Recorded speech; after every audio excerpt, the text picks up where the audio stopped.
Hello everyone, my name is Matthew Platten. I take care of operations for the fraud management for Channel IT. Today we will speak about why and how fraudsters are shifting their target and why specifically they are moving from tier 1 target to tier 2 and 3 financial institutions, governments, utility, telecom operators. So why are fraudsters shifting target today?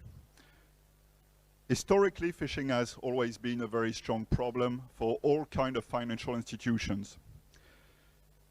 The reason is that phishing relies on social engineering. It leverages the weakest point inside your organization. This weakest point is the human being, which is part of your organization.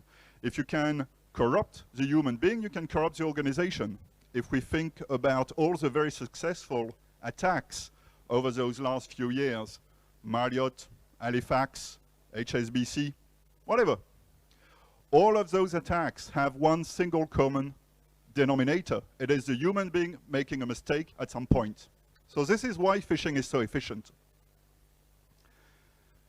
So why are fraudsters shifting target? Typically they would always attack because they have specific tools made for tier 1 enterprises. It is much more interesting for a fraudster to attack HSBCs than to attack a small local bank, right? The problem is that fraudsters have killed their own market. They were so efficient that most of tier 1 institutions have become resilient to phishing attacks. And this is why fraudsters possessing the knowledge, possessing the skill set, and possessing the tools, allowing them to leverage very advanced technical phishing, are now attacking smaller targets because the biggest targets have become resilient to those attacks. And the second reason is that fraudsters need to make a living. They have targets, they have objectives, they need to make money. They have hungry mouths to feed. So the kind of fraud we are seeing today is very typical, and we all know it.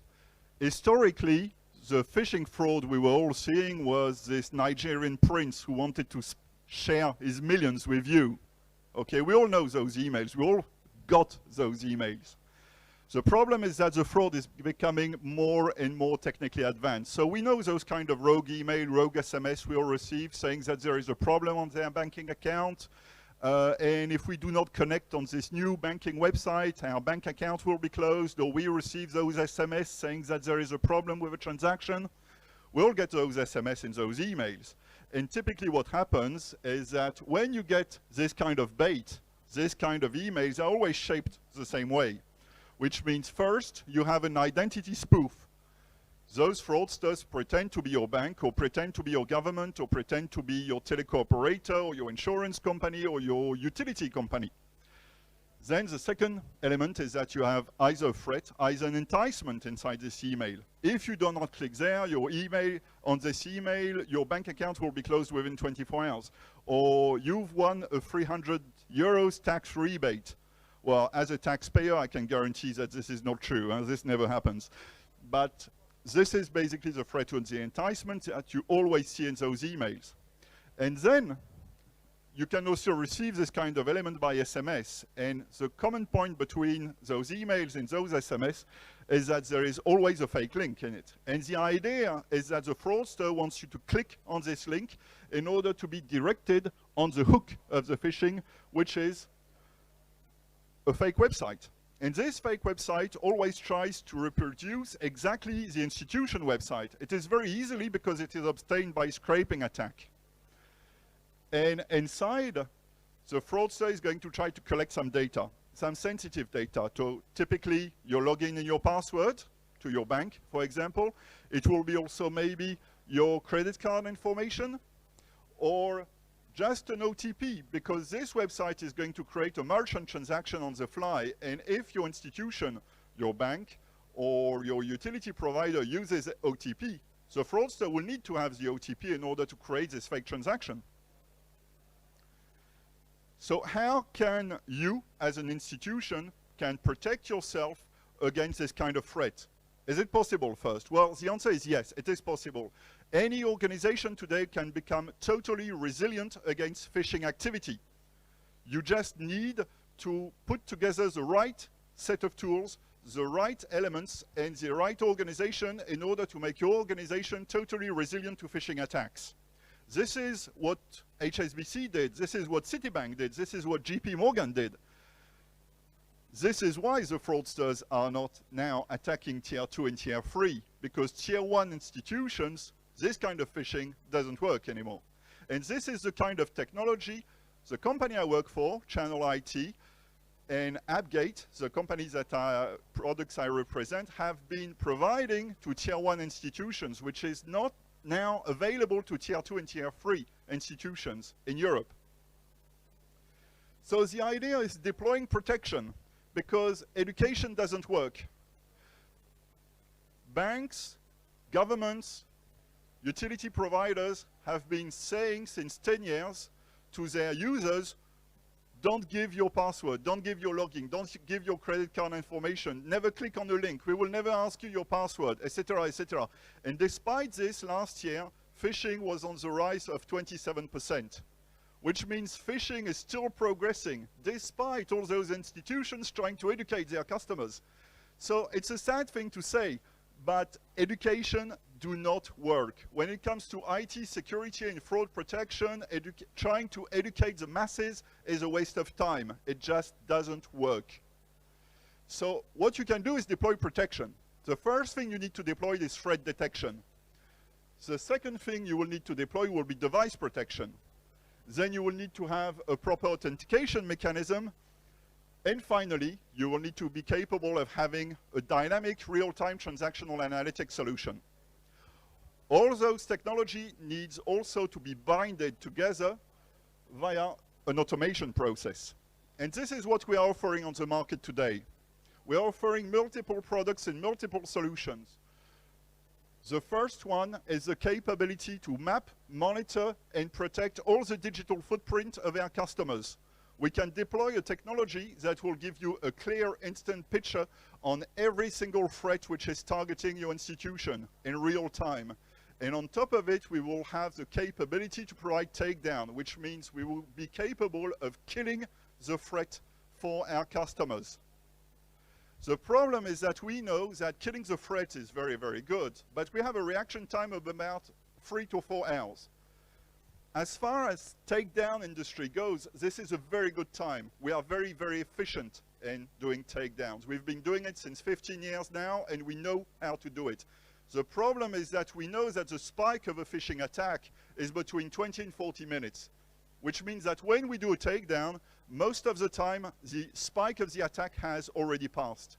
So we are introducing a new technology on the market. This technology is called Victim Insight. Victim Insight provides clear and instant real-time visualization of all the information being compromised by fraudsters worldwide, real-time, available via an API, so you can deactivate all the compromised information inside your infrastructure in real time. This will stop the fraudsters from having the capability to leverage the information they obtain from their customers against your institution. Then we can secure your emails. We are capable of helping you deploy the 3 critical stages of the DMARC technology, which makes it impossible for fraudsters to send email spoofing or leveraging your own domain against you. We are capable of helping you in the initial deployment of the technology.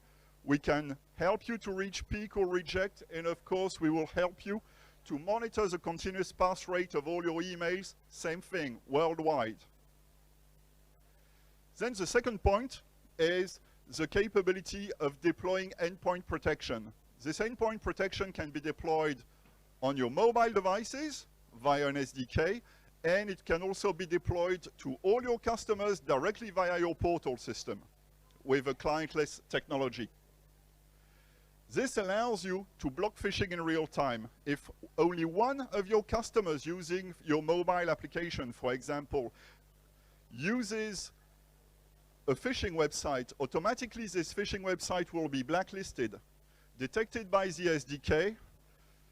This would feed a threat watch list and will deny every single one of your clients worldwide to access the same phishing site. You have the capability of casting a net so wide that one single hit will deny the fraudsters any contact with your customers. The third element is authentication. Today, third-factor authentication, we all know how first, second, and third factor works, okay? First-factor authentication is something you have. A key, for example, to open a lock is a good example of a first-factor authentication. You have the key, you can open the lock. Second-factor authentication is something that you know, typically a PIN code. When you go to the ATM and you take out some money, you use a second-factor authentication. You know the PIN code. You put your card, which is the first factor, inside the ATM. You enter the PIN code. This is the second factor. As far as security goes, it is not secure enough for the information of your customers. So we deploy third factor, and third factor is not something that you have, it's not something that you know, it is something that you are. It is biometrics, which means it's facial recognition, fingerprint recognition. So we can deploy on the fly this kind of authentication for all your customers in a very dynamic fashion using our authentication chain. Another interesting element is that the communication with your customers can also be greatly improved. Right now, most institutions, especially around tier 2 and tier 3, uses OTP, which means that when you send a message to your client, either an authentication, a one-time password, or a confirmation of a transaction, you are going to send it by SMS. The problem is that when you send an SMS, you get, best of case, sending confirmation. And it stops there. You do not know if your customer received it, you do not know who received it, because if somebody spoofs the SMS number of the customer, this person will receive the OTP, and you do not know how this OTP will be used. We provide highly encrypted notification. Leveraging AES-256 encryption, we can provide sending confirmation with a traceable transaction ID, but we can also provide delivery confirmation, read confirmation, and message acknowledgement that can be done with fingerprint. So there also, all the communication can be validated with a non-repudiation capability. We all know what non-repudiation means. Non-repudiation means the customer cannot say, it's not me, I didn't get it. Okay, this is an absolute proof that the customer got it because he signed the transaction using his fingerprint.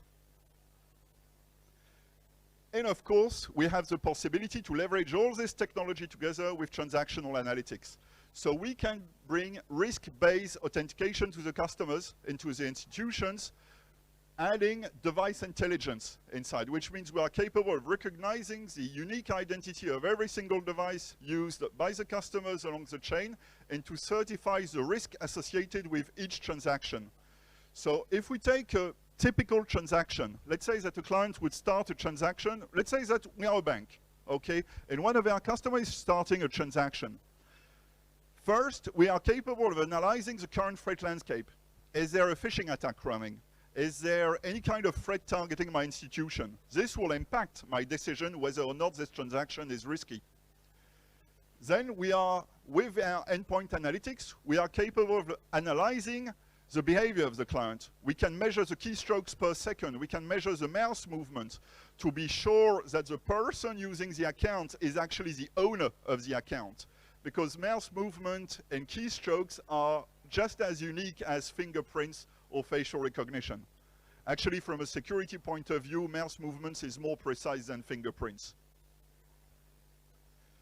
Then we can measure the deviation of the device. Is the device being used rooted? Is it connected to an insecure network? Is it face down? Because if the device initiating the connection is a mobile phone and it is face down, odds are it's not the client doing the transaction, odds are it's a rat attack.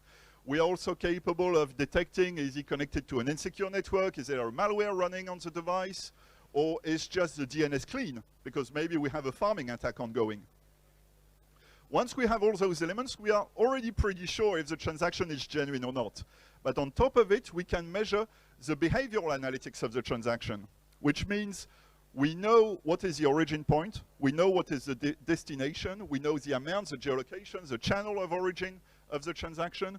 We also know what time of the day usually this customer emits this transaction, what day of the week, what day of the month. We can measure all those elements. This is called behavioral transactional profiling. By applying this technology, we can create a unique behavioral profile on every single client account, and we are capable of measuring the deviation from the projected habits of this client. And if we have a deviation, we know for sure if this transaction is fraudulent or not.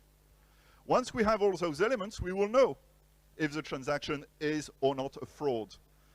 And if we have a doubt, we can dynamically push an authentication by fingerprint. We can send to the client a message saying, hey, this transaction is weird. Are you sure you want to empty your life savings, put it on your credit card, and then do a transaction with your credit card to an unknown payee, which is in Nigeria? Are you really sure you want to do that? And if the client says yes, well, it's his money after all. He will just need to validate with his fingerprint, and then we can validate the transaction. And the good thing is, us as an institution, we waive responsibility.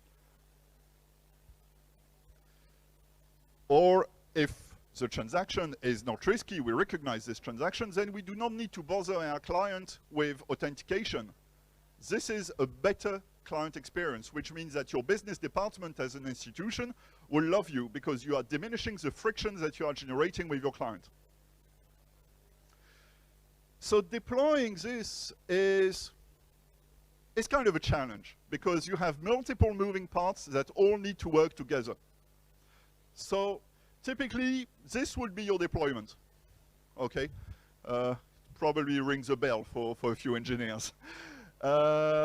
But by deploying our risk orchestration technology, actually, you will end up with a clear framework.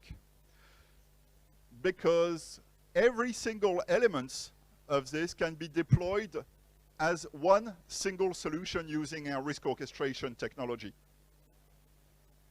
So I have a limited time today, so I cannot go into much detail. This is a lot of information. This is why I have to speak very, very fast, okay? But what are the key takeaways?